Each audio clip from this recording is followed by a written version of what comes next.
ఒక చిన్న గ్రామంలో రాము అనే పేద కుర్రాడు ఉండేవాడు. అతనికి బడికి వెళ్ళే శక్తి లేకపోయినా క్రికెట్ అంటే అమితమైన ప్రేమ. పాత బాల్, పాడిపోయిన బ్యాట్తో గ్రామంలో పిల్లలతో ఆడేవాడు.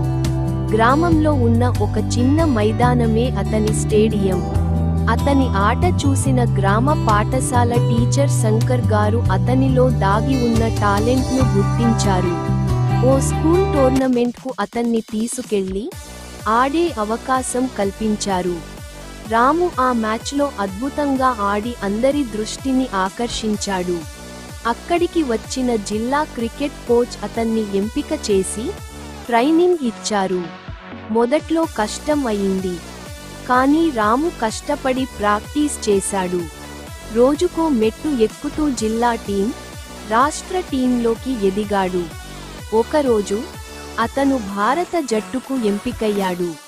అతని డెబ్యూ మ్యాచ్లోనే సెంచరీ కొట్టి దేశవ్యాప్తంగా ప్రాచుర్యం పొందాడు.